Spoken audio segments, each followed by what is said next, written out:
แต่งตัวกราบพระธรรมวัดเช้าครับ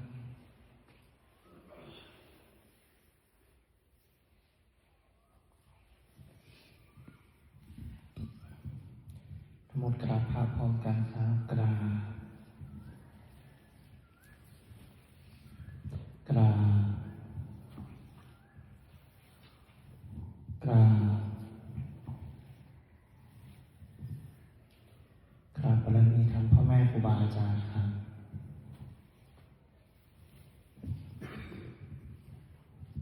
หมดกล่าวคำบูชาพระรัตนตรัยพร้อมกันครับอิมินาสการเร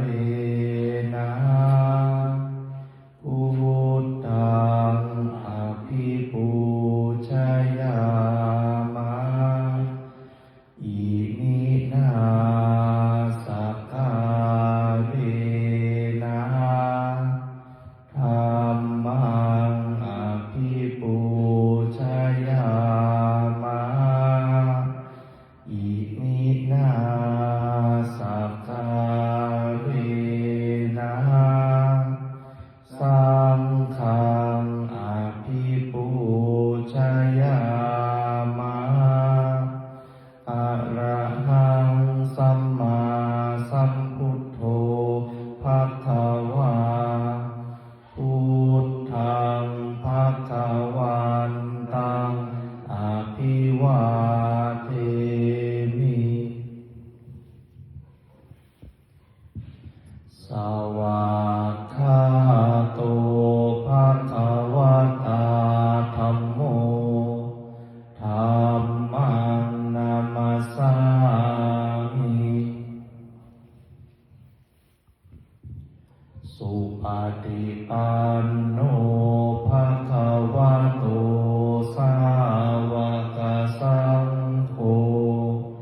สังฆังนะมามิ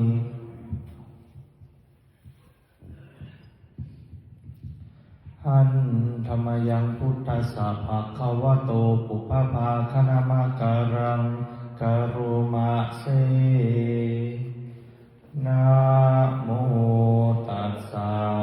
ภะคะวะโตอะระหะโตสัมมาสัมพุทธัสสะนะโมตัสสะภะคะวะโตอะระหะโตสัมมาสัมพุทธัสสะนะโม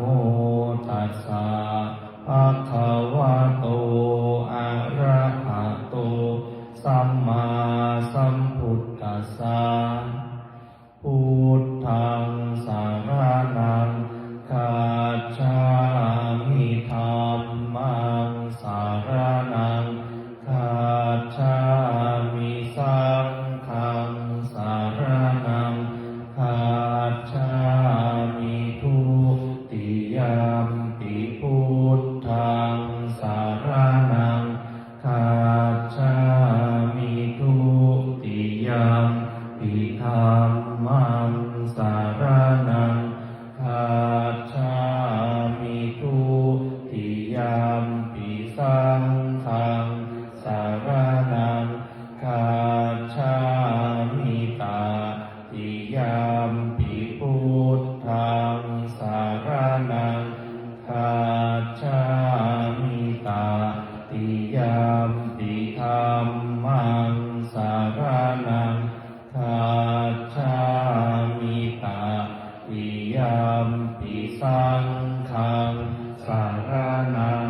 คัจฉามิธรรมที่พระพุทธเจ้าทรงแสดงไว้เพื่อประโยชน์ของสัตว์โลก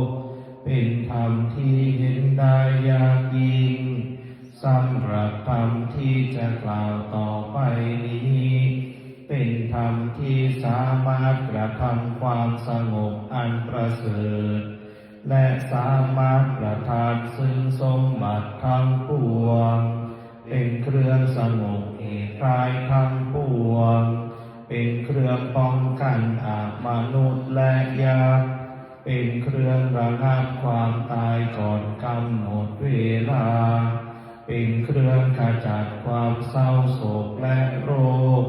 เป็นเครื่องยั้งยีกำลังของข้าศึกเป็นเครื่องจำเริญชัยชนะแด่พระราชาเป็นเครื่องนำสิ่งที่ไม่น่าปรารถนาทั้งปวงออกไปเป็นธรรมอันประเสริฐข้าพระเจ้าจะแสดงคุณธรรมเช่นนั้นตามสภาพที่เป็นจริงณที่ใดมีผู้กล่าวว่าจะสรรเสริญพระคุณอันประเสริฐของพระรัตนตรัยด้วยจิตที่เลื่อมใสณที่นั้นความสุขความสบายและความสวัสดีย่อมมีแก่ผู้นั้นตลอดกาลทุกเมื่อเปิดหนังสือไปหน้าที่8หัง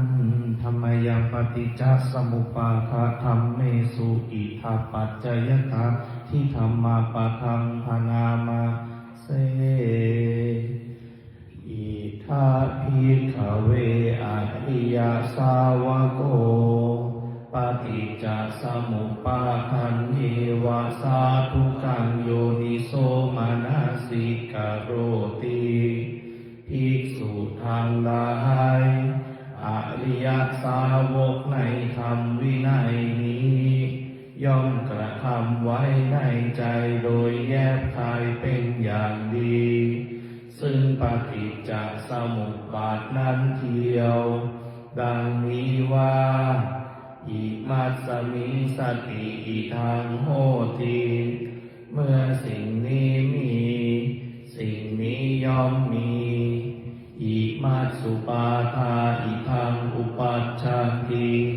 เพราะความเกิดขึ้นแห่งสิ่งนี้สิ่งนี้จึงเกิดขึ้นอิมัสสมิงอาสติอิตังนะโหติเมื่อสิ่งนี้ไม่มีสิ่งนี้ย่อมไม่มีอิมัสสนิโรธาอิทังนิรุจจันติเพราะความดับไปแห่งสิ่งนี้สิ่งนี้จึงดับไปยะทิทังได้แก่สิ่งเหล่านี้คืออวิชชาปัจจยสังขาราเพราะมีอวิชชาเป็นปัจจัยจึงมีสังขารทั้งหลายสังขาราปัจจยวิญญาณังเพราะมีสังขารเป็นปัจจัยจึงมีวิญญาณวิญญาณปัจจยานามรูปังเพราะมีวิญญาณเป็นปัจจัยจึงมีนามรูปนามรูปปัจจยาสาลายตนังเพราะมีนามรูปเป็นปัจจัยจึงมีสาลายตนะสาลายตนะปัจจยาภัสโสเพราะมีสาลายตนะเป็นปัจจัยจึงมีผัสสะผัสสะปัจจยาเวทนาเพราะมีผัสสะเป็นปัจจัยจึงมีเวทนาเวทนาปัจจยาตัณหา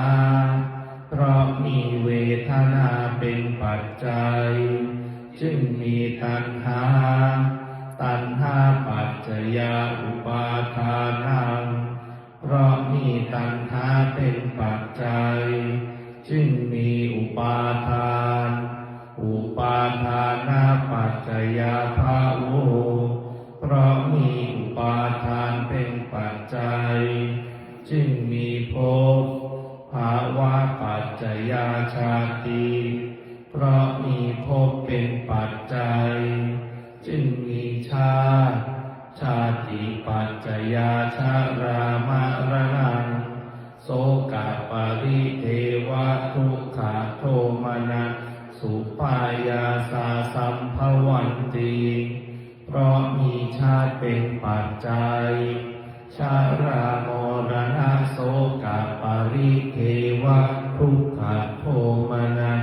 อุปายาสะทั้งหลายจึงเกิดขึ้นครบถ้วนเอวะเมตัสสะเอวะลัสสะทุกขคันทัสสะสมุทัยโยโหติความเกิดขึ้นพร้อมแห่งกองทุกข์ทั้งสิ้นนี้ย่อมมีด้วยอาการอย่างนี้อวิชชายาตเววะอัสเสสะวิราคะนิโรธาสังขาระนิโรโธเพราะความจางคลายดับไปโดยไม่เหลือแห่งอวิชชานั้นเทียวจึงมีความดับแห่งสังขารสังขาระนิโรธาวิญญาณนิโรโธเพราะมีความดับแห่งสังขารจึงมีความดับแห่งวิญญาณวิญญาณนิโรธานามรูปะนิโรโธเพราะมีความดับแห่งวิญญาณจึงมีความดับแห่งนามรูปนามรูปะนิโรธาสลายตนะนิโรโธเพราะมีความดับแห่งนามรูปจึงมีความดับแห่งสลายตนะ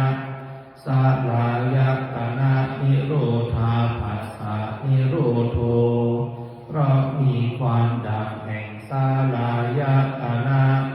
จึงมีความดับแห่งผัสสะผัสสะนิโรธาเวทนานิโรโธเพราะมีความดับแห่งผัสสะจึงมีความดับแห่งเวทนาเวทนานิโรธาตัณหานิโรโธเพราะมีความดับแห่งเวทนาจึงมีความดับแห่งตัณหาตัณหานิโรธาอุปาทานานิโรโธเพราะมีความดับแห่งตัณหาจึงมีความดับแห่งอุปาทานอุปาทานานิโรธาภาวะนิโรโธเพราะมีความดับแห่งอุปาทานจึงมีความดับแห่งภพภาวะนิโรธาชาตินิโรโธเพราะมีความดับแห่งภพจึงมีความดับแห่งชาติชาตินิโรธาชารามารณังโสกปาริเทวะทุกขโทมนัสสุปายาสานิรุจฉันติเพราะมีความดับแห่งชาตินั้นแลชารามรณะโสกปาริเทวะทุกขโทมนัสอุปายาสาทั้งหลายจึงดับสิ้นเอวะเมตัสสะเอวะลัสสะทุกขคันทัสสะนิโรโธโหติติความดับลงแห่งกองทุกข์ทั้งสิ้นนี้ย่อมมีด้วยอาการอย่างนี้ดังนี้ชายันโตโพธิยาบุญเลสกายานันติวัตตังเอวังตวังวิจัยโยโหหิจายาสุจายามังคาอปาราชิตาปัลลังเกสีเสปาทาวิโปคาอาภิเสเกสัพพพุทธานังอัคคปัตโตปาโมนันติสุนัขขัตตังสุมังคาลังสุปาภาตังสุอิตังสุขาโนสุมุมุตโตจะสุอิทังพระมาจาริสุอาทักขีนังกายกัมมังวาจากัมปาทักขีนังปาทักขีนังมโนกัมปานิทิเตปาทักขีนาปาทักขีนาอิกาตวานาลาปัตตเถปาทักขีเนสุขโขพุทธานังอุปาโทสุขาสัทธรรมเตสะส สุขาสังคัสสะสามัคคีสามัคคานังตาโปสุโขเศธโธจาเนตัสสามิเยโคตาปาติจายิโนวิจารณะสัมปันโนโสเศธโธเทวามนุสเสทิวาตาปาติอาทิโจรติมาปาจันทิมาสันนัตโตคาติโยตาปาติชายิตาปาติพระมาโนอัฏฐสัพพะมะโหรตังตาปาติเตชะสาโรกายาปารามาลาภาสันตุถิปารามังทานังวิสาสะปารามายาตินิพพานังปารามังสุขัง